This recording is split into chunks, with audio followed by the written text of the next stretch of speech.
saudara bersyukur kepada Tuhan. Amin. Ya. God pleasing sacrifice ternyata penting sekali bagi Tuhan, saudara.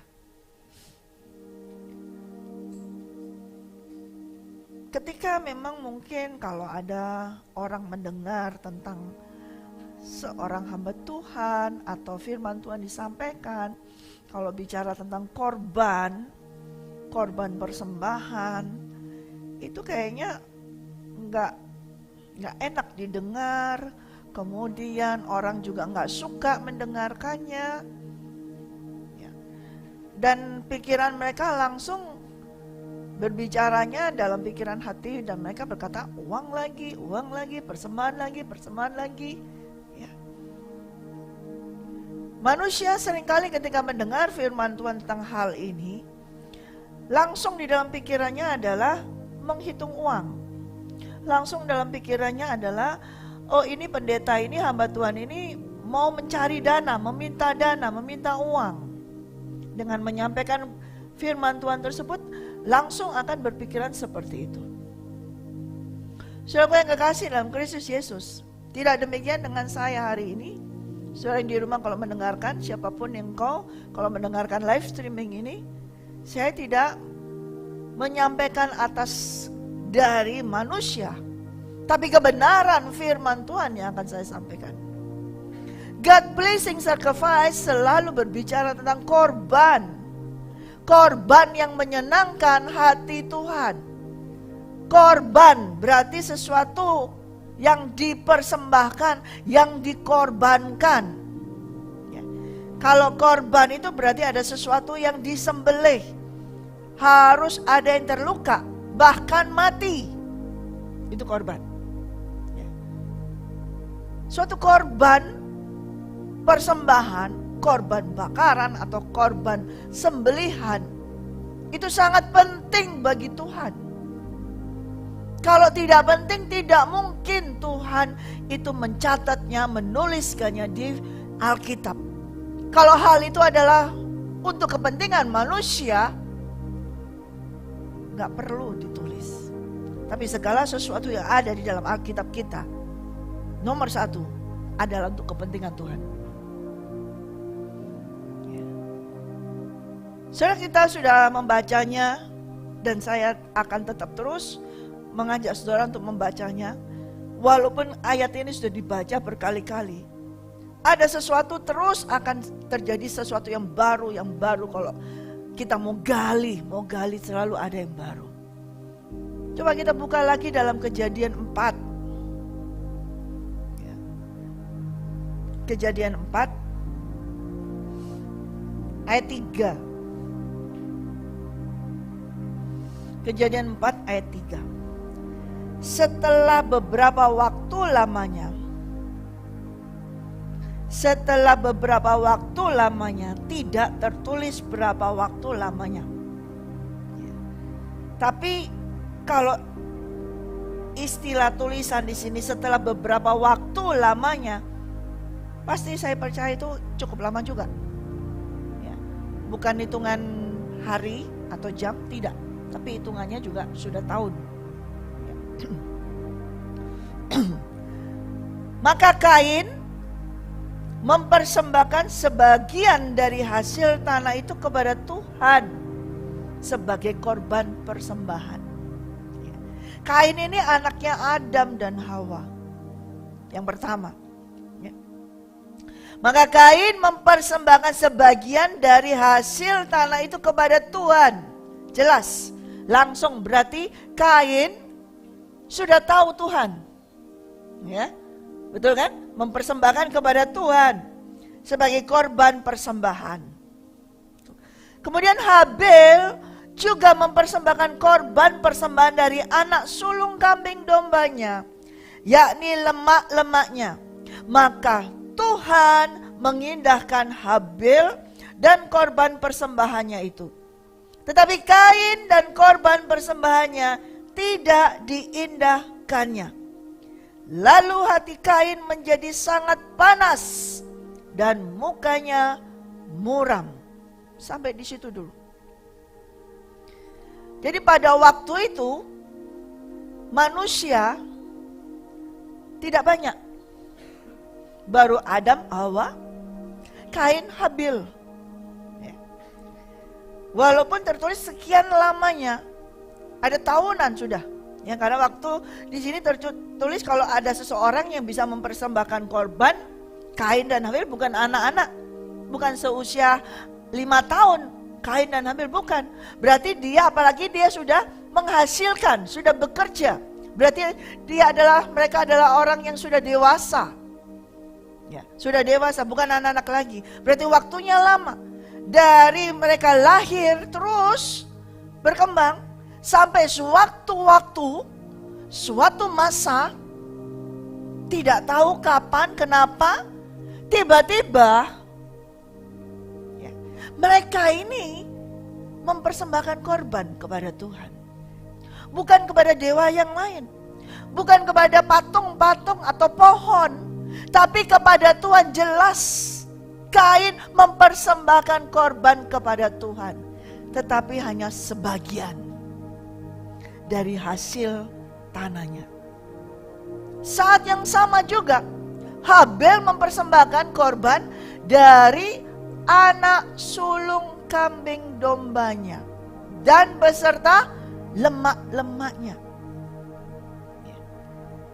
Setelah dia mempunyai ternak, kemudian ternaknya itu menghasilkan anak sulung, dia mempersembahkan itu.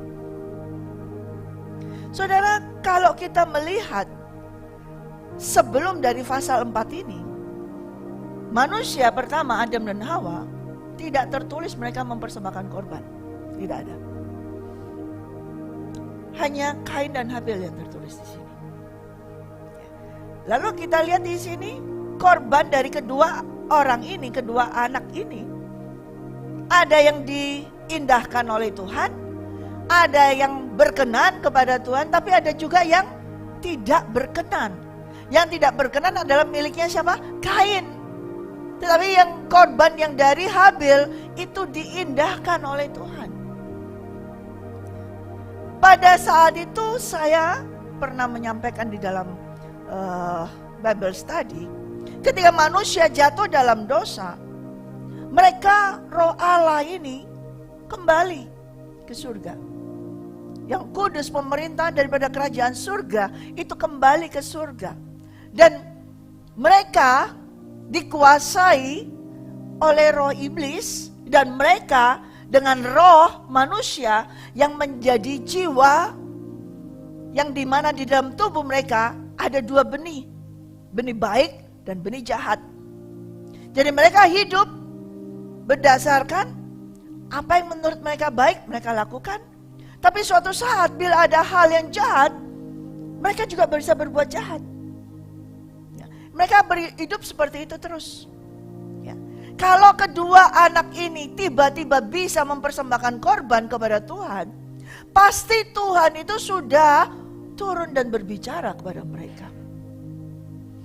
Tuhanlah yang menggerakkan mereka, termasuk Kain. Tuhanlah yang menggerakkan Kain untuk mempersembahkan korban. Tuhanlah yang menggerakkan Habil untuk mempersembahkan korban. Bukan atas anjuran dari orang tuanya, tapi mereka. Tapi pada saat itu reaksi respon dari kedua orang ini berbeda. Ada yang memberikan semuanya, tapi ada yang memberikan sebagian. Dari firman yang sama, karena dipersembahkan kepada Tuhan yang sama, kita lihat hasil yang berbeda. Dan kalau kita baca di dalam perjanjian baru, nanti kita kembali ke situ, kita lihat lagi dalam Ibrani 11. Ya, kita buka dalam Ibrani 11. Seseorang yang bisa mempersembahkan kepada Tuhan, berarti orang itu memiliki apa? Iman. Betul? Kain dan Habil ini memiliki iman.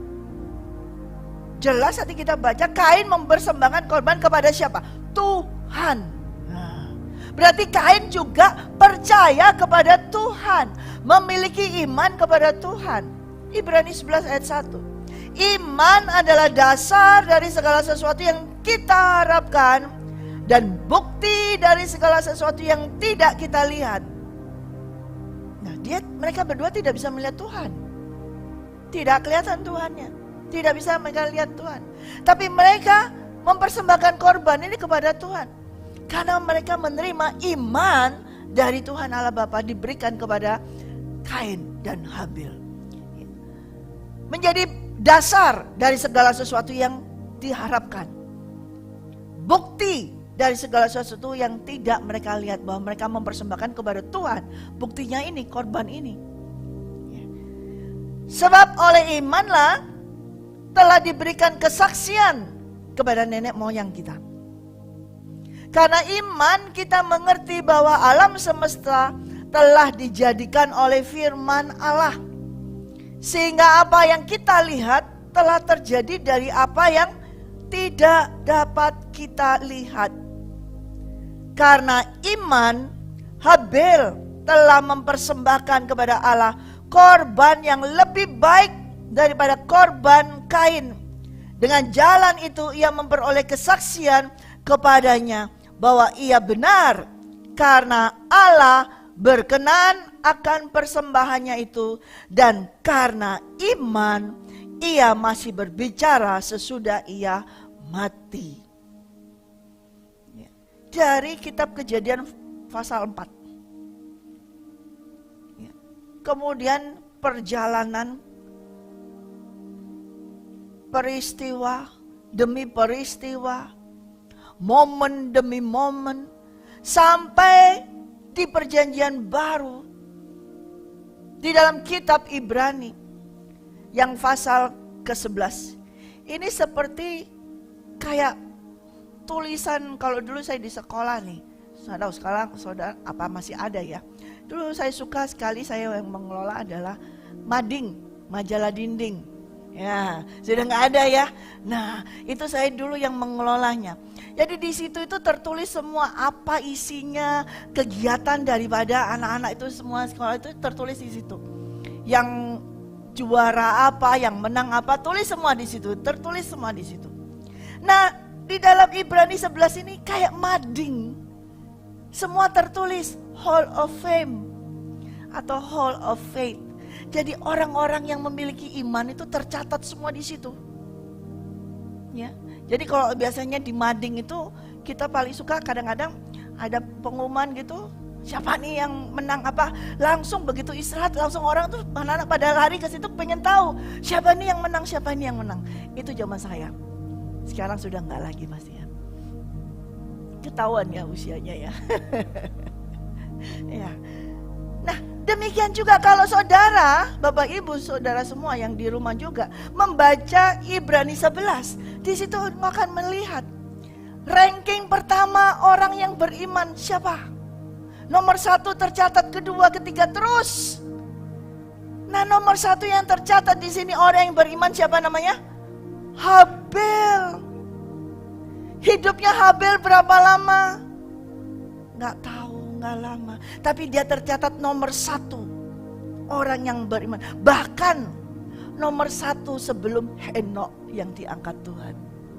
Habil dulu. Karena apa dia bisa tercatat? Karena dia mempersembahkan korban yang berkenan kepada Tuhan. Habil memberikan suatu korban yang sangat menyukakan Tuhan. Itu tercatat. Waktu dia mempersembahkan korban itu bukan dengan emosinya dia. Bukan dengan ambisinya dia supaya nanti siapa tahu aku ditulis di sini di Ibrani 11. Tidak. Waktu Habil mempersembahkan korban itu dengan seluruhnya, anak sulung kambing dombanya dan beserta dengan lemak-lemaknya, tidak ada motivasi siapa tahu nanti aku tertulis ini di Ibrani 11. Tidak ada dia muatan di situ. Tapi waktu dia mempersembahkan itu tujuannya adalah supaya dia menyenangkan Tuhan. Itu dasar. Dan dia tercatat loh, orang pertama. Karena iman, Habel telah mempersembahkan kepada Allah korban yang lebih baik daripada korban Kain. Ya. Saudara, Tuhan itu luar biasa. Tidak ada yang memberitahu. Ya. Tidak ada yang memberitahu kecuali Dia sendiri. Ya. Padahal tentang korban ini ya, baru keluar muncul ketika ya di zaman Abraham, tetapi tidak seluruhnya. Ya. Kalau kita buka lagi selintas di dalam Kejadian 14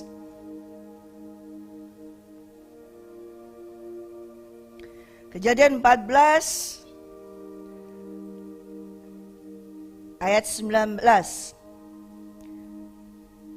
Lalu ia memberkati Abram, katanya, diberkatilah kiranya Abram oleh Allah yang Maha Tinggi, pencipta langit dan bumi, dan terpujilah Allah yang Maha Tinggi yang telah menyerahkan musuhmu ke tanganmu. Lalu Abram memberikan kepadanya 1/10 dari semuanya. Tentang perpuluhan, Abram baru melakukannya setelah ia dipanggil dari tanah Ur, dia keluar. Dia juga mempersembahkan korban di situ, memanggil nama Tuhan, dan dia memberikan 1/10 perpuluhan. Korban sulung dan perpuluhan baru Abraham. Saudara, dari zaman Adam dan Hawa sampai Abraham itu 2000 tahun. 2000 tahun. Siapa yang memberitahu kepada Habil tentang buah sulung dan perpuluhan? Kalau bukan Tuhan sendiri, tidak ada. Karena di atasnya dia tidak ada yang mengajar demikian. Kalau setelah itu Abraham, dia melakukannya. Dia memiliki anak, semuanya melakukannya. Dan kalau saudara lihat sampai di Keluaran 13, barulah Tuhan menurunkan ketetapannya tentang korban kepada Musa. Keluaran 13, berfirmanlah Tuhan kepada Musa, kuduskanlah bagiku semua anak sulung, semua yang lahir terdahulu dari kandungan pada orang Israel, baik pada manusia maupun pada hewan. Akulah yang empunya mereka. Baru 2000 tahun dinyatakan menjadi suatu peraturan. Ya. Loncat ayat 11. Apabila engkau telah dibawa Tuhan ke negeri Kanaan, seperti yang telah dijanjikannya dengan sumpah kepadamu dan kepada nenek moyangmu, dan negeri itu telah diberikannya kepadamu, maka haruslah kau persembahkan bagi Tuhan segala yang lahir terdahulu dari kandungan, juga setiap kali ada hewan yang kau punyai beranak pertama kali, anak jantan yang sulung adalah bagi Tuhan. Ya. Setelah 2000 tahun dari zaman Adam dan Hawa, baru Tuhan memberikan perintah, diturunkan kepada Musa. Ya, 2000 lebih, karena dari Abram ke Musa pun sudah hampir sekitar 600, 400 tahun, 500 tahun. Ya. Tetapi ketika manusia jatuh dalam dosa, waktu pertama kali Adam dan Hawa jatuh dalam dosa, mereka sudah hilang kemuliaan Tuhan. Mereka sudah tidak memiliki hubungan dengan Tuhan lagi. Seharusnya mereka semua itu beserta anak-anaknya dan semuanya itu sudah terhilang dari Tuhan. Sudah jauh, sudah tidak akan ada hubungan lagi. Karena mereka najis, berdosa, dan Tuhan Allah Maha Kudus ini terpisah. Dan tidak mungkin yang najis ini mendatangi yang kudus. Tidak mungkin. Tetapi kita lihat, dari anak Adam dan Hawa ada dua, Kain dan Habil. Dari situ Tuhan, sekalipun Adam dan Hawa ini sudah jatuh dalam dosa, sudah jauh dari Dia dan terpisah dari Dia, dan Dia terpaksa harus menarik kembali Roh-Nya yang kudus. Karena Dia Maha Kudus, tidak bisa bersatu dengan yang najis. Tapi Dia tetap mengasihi yang diciptakannya ini. Dia yang membentuk manusia pertama ini. Dia yang membentuknya, Dia yang menciptakannya. Dia mengasihi.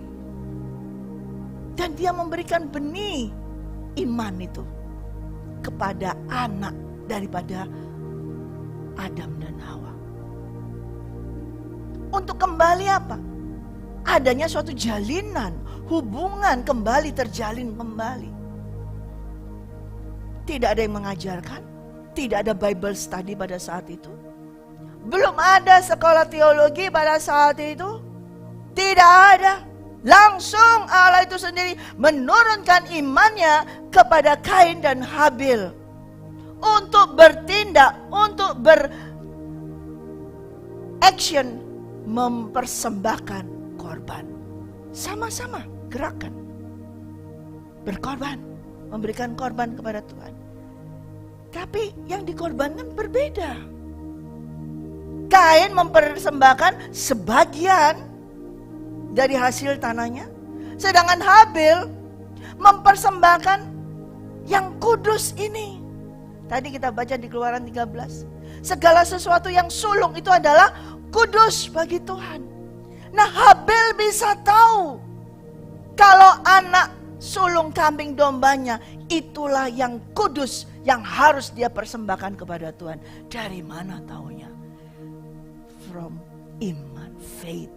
Makanya dia tercatat di Ibrani 11. Karena iman, Habil mempersembahkan korban bakaran yang menyukakan hati Tuhan. Dia belajar pada saat itu. Dia melihat walaupun tidak ada yang mengajarkannya, belum ada peraturan segala macam. Tapi dia melihat ada yang sulung. Nah, imannya dia ditumbuhkan di dalam hatinya dia, sehingga dia mengambil anak sulung kambing dombanya itu. Dan itulah yang dia sembelih, yang dia korbankan untuk Tuhan. Ketika Habil melakukan ini, dia mendapatkan iman dari Tuhan Allah Bapa. Amin. Tapi bukan hanya saja untuk menyenangkan Tuhan Allah Bapa. Tapi Tuhan Allah Bapa mau menyatakan bahwa nanti 6.000 tahun kemudian, anakku yang sulunglah yang akan aku korbankan. Anakku yang sulung yang kudus itulah yang akan aku korbankan.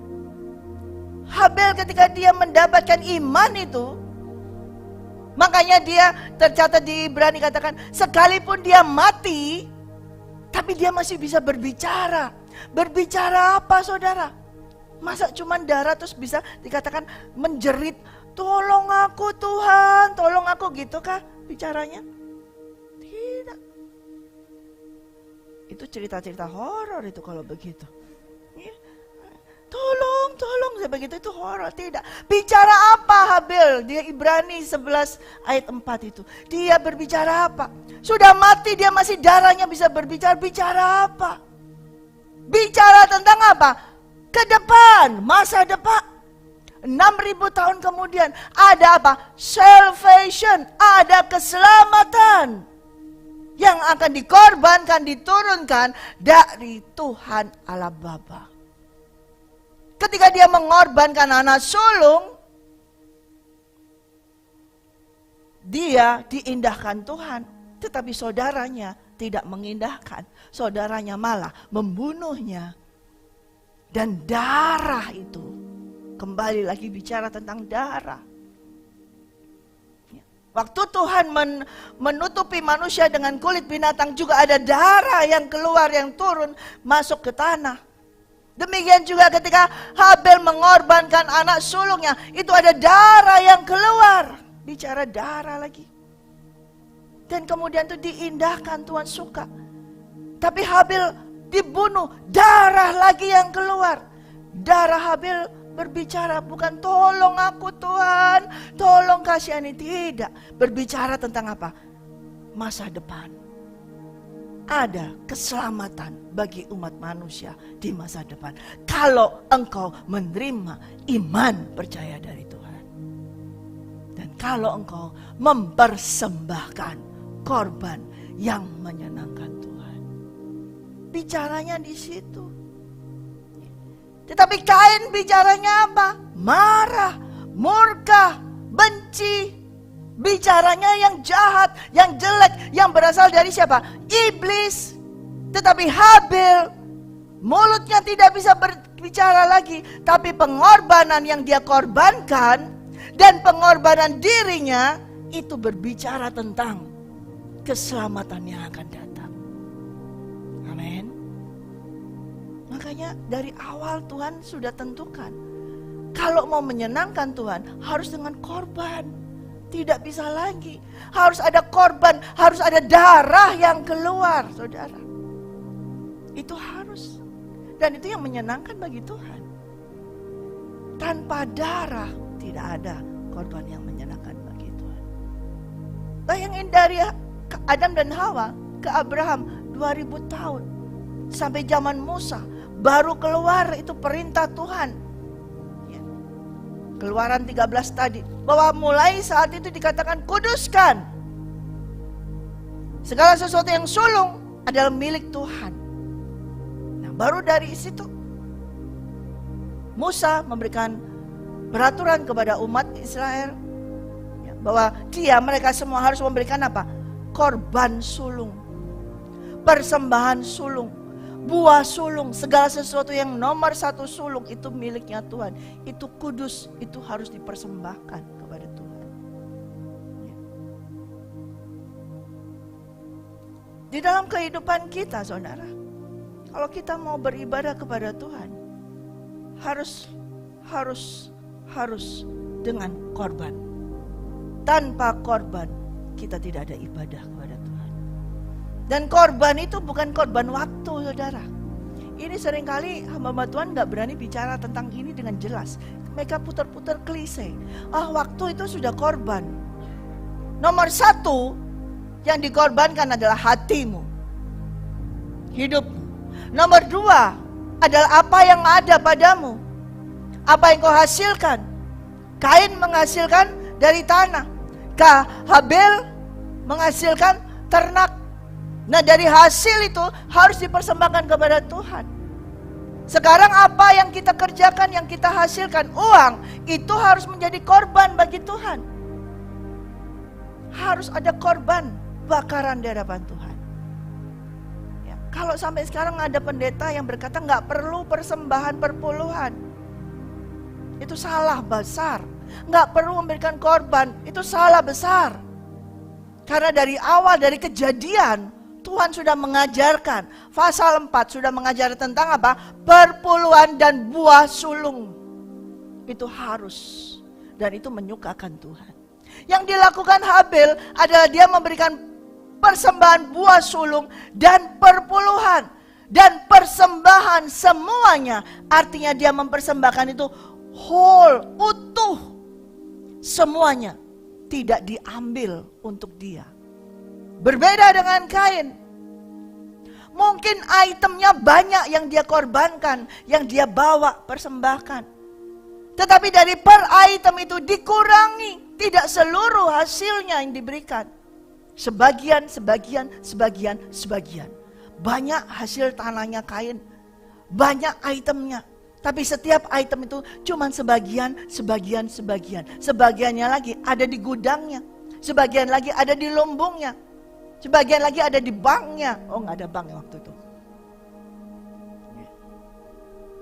Tapi tidak dengan Habel. Mungkin cuma satu item, anak kambing domba. Tapi yang sulung, yang kudus dan utuh, beserta dengan apa? Lemak-lemaknya, semuanya, nggak cuman kakinya, nggak cuman ekornya, tapi semuanya anak sulung kambing domanya, semuanya beserta dengan darahnya, semuanya lemaknya, itu yang dia persembahkan kepada Tuhan. Cuman satu item, tapi semuanya. Itu adalah yang korban yang sangat menyenangkan bagi Tuhan. God pleasing sacrifice. Dalam kehidupan kita, apakah kita sudah memberikan korban yang menyenangkan bagi Tuhan? Gak bisa sekali, harus terus menerus. Dalam kehidupan sehari-hari, setiap hari harus ada terus korban yang menyenangkan hati Tuhan. Selama kita hidup, kita harus memberikan korban yang menyenangkan hati Tuhan. Bukan kita menerima persembahan dari Tuhan untuk kita, bukan kita menerima upah dari Tuhan, itu yang kita nantikan. Tapi kita harus mempersembahkan terlebih dahulu kepada Tuhan. Karena Tuhan sudah memberikan kepada kita. Kita lihat tadi, Kain bekerja mengolah tanahnya. Habil memiliki ternak, menghasilkan. Siapa yang menghasilkan? Siapa yang menumbuhkan tanaman tersebut? Siapa? Tuhan. Memang mereka mengerjakan. Habil menggembalakan ternaknya, Kain terus mengerjakan di tanahnya. Tapi yang membuat pertumbuhan itu siapa? Tuhan. Yang bisa menghasilkan siapa? Tuhan. Oleh karena itu dia harus mengembalikan sebagai korban bakaran untuk Tuhan, sebagai korban yang menyenangkan bagi Tuhan. Saudara, ketika kita berbicara tentang korban, bukan hanya secara klise, ya, oh itu yang penting hatimu, ya, manusia roh, betul, nggak salah, harus hati, ya harus. Tapi harus tetap terus juga adalah uangmu juga harus kau korbankan, apa yang ada padamu juga harus kau korbankan, tubuhmu juga harus kau korbankan, itu harus. Jadi bukan sesuatu yang klise, tapi nyata. Tapi harus nyata. Seperti Habil, dia bukan hanya mengorbankan anak kambing domba yang sulung, tapi ternyata dirinya dijadikan korban, dibunuh. Kasus pembunuhan pertama, ya, yang dibunuh oleh saudaranya sendiri, dan langsung diselesaikan kasusnya oleh Tuhan. Kalau sekarang di dunia banyak kasus yang tidak terselesaikan, tapi ini langsung selesai. Langsung Tuhan menghadapi, mencari Kain. Di mana adikmu? Ya, langsung dihakimi, langsung dia mengalami langsung juga kutukan dari Tuhan. Oh, itu perjanjian lama, Bu. Sekarang enggak, perjanjian baru kan berdasarkan kasih karunia, grace. Tetap firman Tuhan itu tidak bisa berubah, saudara. Langit dan bumi akan berubah, akan goyang semuanya. Tapi firman Tuhan tidak akan pernah berubah. Apa yang sudah Tuhan taruh di firman-Nya, itu adalah kehendak keinginan hatinya dia. Tidak akan pernah berubah. Sampai dia buatkan itu kitab Taurat semuanya, hukum Taurat semuanya, supaya dicatat, supaya manusia nggak lupa. Tapi ternyata Habil, dia mengerti, dia tahu perintah Tuhan, dia tahu isi hati Tuhan, dia tahu apa yang menyenangkan Tuhan jauh sebelum Taurat itu turun. Jauh sebelum perintah Tuhan, sebelum perintah itu turun, Habil sudah mendengar, sudah menerima perintah dari Tuhan, dan dia melakukannya. Walaupun sesaat dia hidup, karena dia harus dibunuh, dikorbankan, tapi tetap dia hidup selama-lamanya bersama dengan Tuhan dan menyenangkan Tuhan. Kalau tadi yang saya ceritakan ilustrasi tentang mading, majalah dinding atau apapun, atau Hall of Fame, ya, ada yang tercatat misalnya di Hollywood itu ada kayak apa namanya, jualanan yang tertulis ada gambar star, kemudian bintang film siapa saja ada tertulis di situ, ya, tertulis di situ. Wah, tercatat semua. Itu cuma di bumi, saudara. Begitu ada malapetaka, goncang semua, itu pun juga terhilang semua, gak akan ada. Tapi Habil, walaupun sudah 6.000 tahun yang lalu, tetap tercatat di surga. Dia tetap tercatat di surga. Tercatat di Alkitab kita, dia juga tercatat di surga. Sekalipun kejadiannya sudah 6.000 lebih, tapi dia tetap tercatat. Tercatat di mana? Di hatinya Bapa di surga. Karena begitu menyenangkan. Ya. Kalau kita melihat cerita Habil ini cuman berapa ayat saja, saudara nggak kepingin menjadi seperti Habil. Nggak mau, saya nanti dibunuh, kan gitu kan. Nggak mau, nanti saya dikorbankan. Tapi maksud saya, Habil ini satu-satunya yang Tuhan berkata, Tuhan mengindahkan Habil. Apa yang dikerjakan Habil itu diindahkan. Saudara mengerti kata-kata diindahkan itu berarti Tuhan itu berkenan.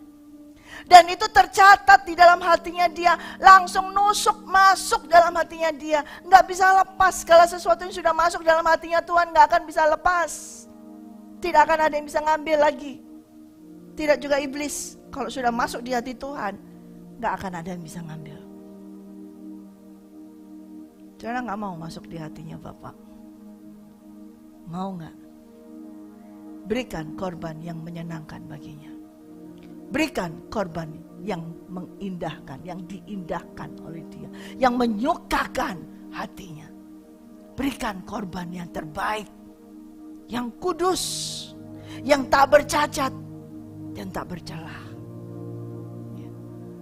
Bukan masalah jumlah, tapi masalah keutuhan. Masalah utuh itu penting. Ada orang yang bisa memberi banyak, tapi gak utuh tetap. Artinya apa? Sebanyak yang dia beri, dia masih banyak punya lebihnya. Ya kan? Sebanyak yang dia beri, hatinya tetap tidak utuh waktu memberi. Tetapi kalaupun jumlahnya sedikit, seperti Habil, cuma satu item yang dikorbankan, anak sulung kambing dombanya. Tapi semuanya whole, utuh, gak diambil sedikit pun, gak kulitnya, gak lemahnya, gak apa, semuanya untuk Tuhan, beserta dengan hatinya dia utuh untuk Tuhan. Itu yang mengindahkan Tuhan. Makanya dia tercatat di kitab Ibrani. Yang lainnya gak tercatat. Dia tercatat orang pertama yang memiliki iman yang bisa menyenangkan Tuhan. Saudara semua di sini kita menerima iman daripada Tuhan Allah Bapa, amin. Iman percaya kepada Tuhan Yesus Kristus. Seharusnya ketika kita menerima iman percaya dari Tuhan Yesus, dari Tuhan Allah Bapa, kita harus mengembalikannya kepada Tuhan. Kita harus menyenangkan Tuhan lagi dengan iman kita. Dengan iman kita harus menyenangkan Tuhan. Kita harus mengembalikan korban dengan iman kita kepada Tuhan. Korban yang kita kembalikan itu semuanya utuh. Nomor satu, hati kita, hidup kita. Yang nyata buktinya di mana? Lewat persembahan, bentuk. Apakah itu uang, apakah itu apa saja, tapi kelihatan bentuknya. Nah itu yang harus di situ, namanya korban. Nggak bisa cuma, oh saya sudah korbankan nih hati saya sudah memberikan segala-galanya dalam kehidupan saya kepada Tuhan. Tapi orang terdekatnya tidak melihat dia memberikan sesuatu kepada Tuhan. Saya sudah memberikan waktu saya, korban saya, hati saya kepada Tuhan. Tapi ketika melayani Tuhan atau ketika datang ke ibadah, tidak pernah memberikan persembahan. Apa artinya? Hati, ya, tapi tetap harus ada tindakan yang nyata, yang kelihatan. Tuhan itu tidak bisa dipermainkan, saudara. Jangan sampai kita ini disesatkan. Galatia 6 berkata di sini. Ini baik-baik ini keluar ya. Kita buka Galatia.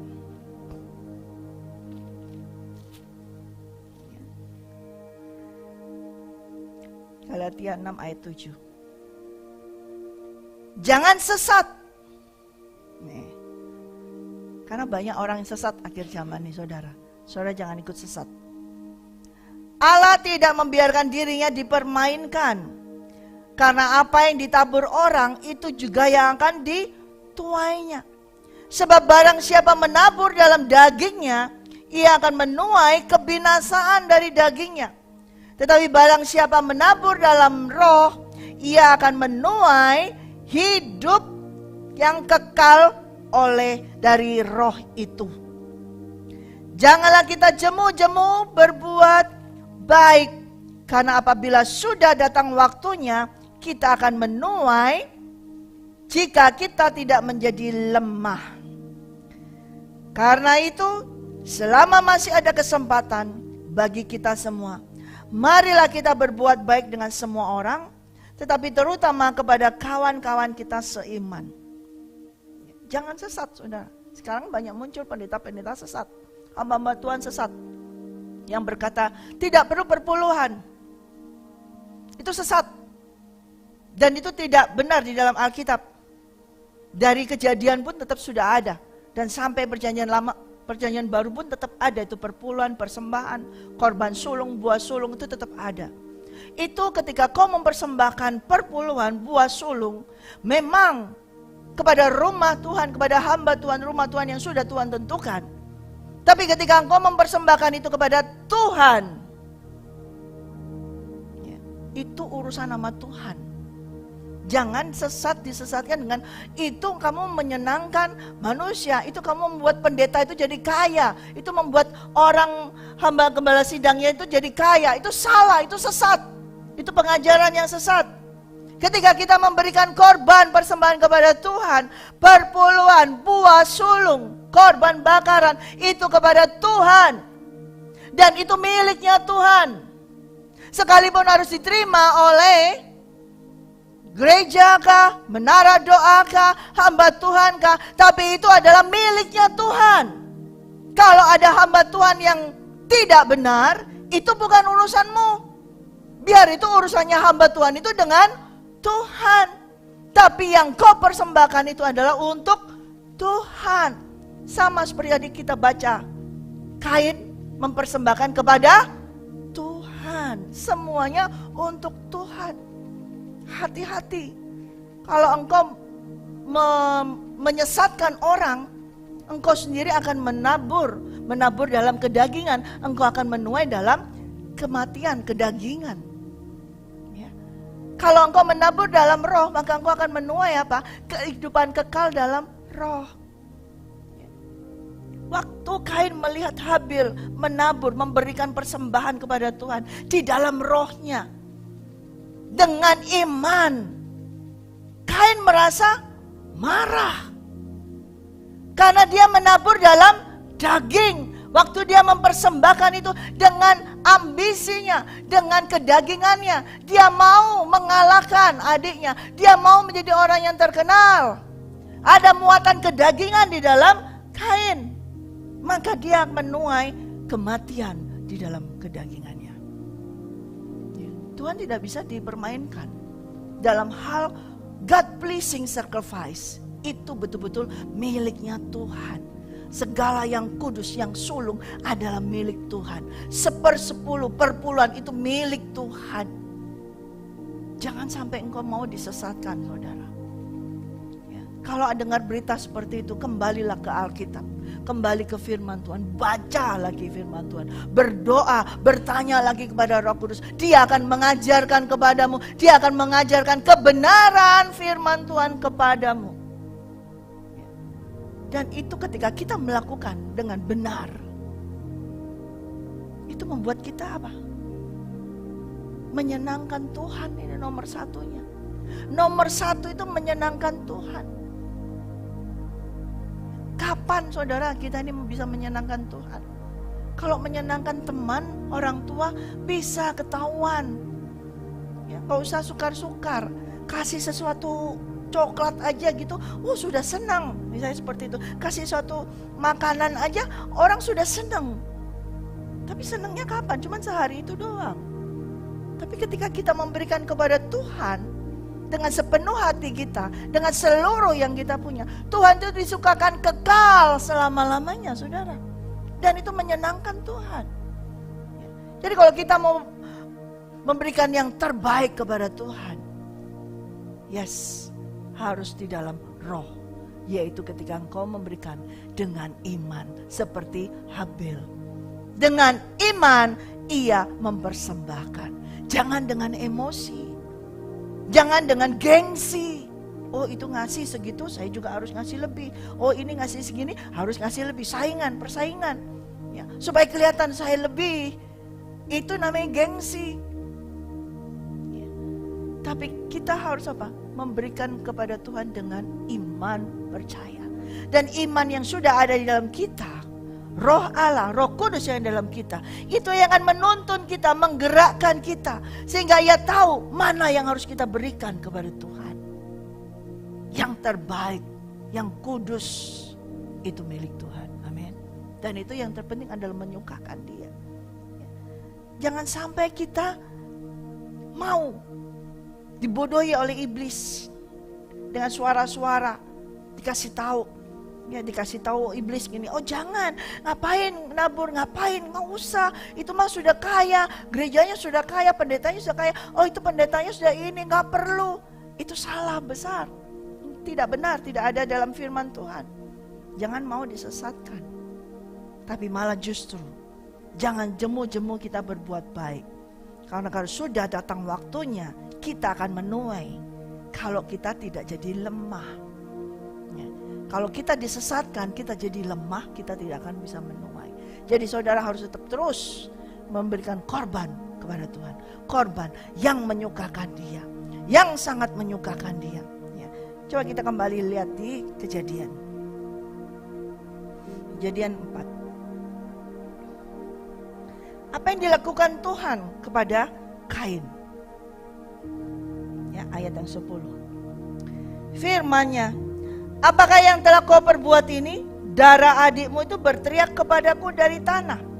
Maka sekarang terkutuklah engkau, terbuang jauh dari tanah yang mengangakan mulutnya untuk menerima darah adikmu itu dari tanganmu.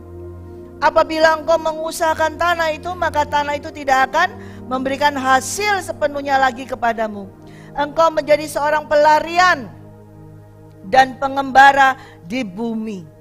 Kata Kain kepada Tuhan, hukumanku itu lebih besar daripada yang dapat kutanggung. Engkau menghalau aku sekarang dari tanah ini, dan aku akan tersembunyi dari hadapanmu, seorang pelarian dan pengembara di bumi. Maka barang siapa yang akan bertemu dengan aku, tentulah akan membunuh aku. Firman Tuhan kepadanya, sekali-kali tidak. Barang siapa membunuh Kain, akan dibalaskan kepadanya 7 kali lipat. Kemudian Tuhan menaruh tanda pada Kain supaya ia jangan dibunuh oleh barang siapapun yang bertemu dengan dia. Lalu Kain pergi dari hadapan Tuhan dan ia menetap di tanah Nod di sebelah timur Eden. Nah, kita lihat, sekalipun Kain melakukan tindakan pembunuhan, ya, tapi sudah dikutuk, ya. Dan dia takut sekarang. Karena dia sebagai orang pelarian, pengembara. Ya. Dia takut, ketakutan. Pasti orang akan membunuh aku. Ya. Tuhan katakan gak akan. Ada kasih tanda supaya tidak ada orang yang membunuh dia. Ya. Bahkan dikatakan kalau ada orang yang membunuh dia, kena apa? Kena kutuk lagi. Apa maksudnya Tuhan ini? Kenapa Tuhan melakukan seperti ini? Nanti saya sambung hari Minggu. Kita mau doa. Ya, kita mau doa. Supaya Tuhan memberikan iman kepada kita. Supaya kita bisa mempersembahkan yang terbaik untuk Tuhan. Supaya hidup kita ini selalu menyenangkan hati Tuhan. Mau saudara? Kita mau berdoa bersama-sama. Kita sama-sama berdoa, saling mendoakan. Kita berdoa intim kepada Tuhan. Ya. Kita mau menjadi seperti Habil. yang tahu isi hati Tuhan, yang bisa memberikan korban yang berkenan di hadapannya. Tidak ada yang bisa memberitahukan Habel, hanya Roh Allah yang mengajarkan kepada Habel. Demikian juga kepada kita. Tuhan akan menuntun, akan memberikan pengajaran kepada kita, sehingga kita ini ketika memberikan kepada Tuhan nggak asal saja, tetapi kita sungguh-sungguh sesuai dengan kehendak Tuhan, dan Tuhan disukakan.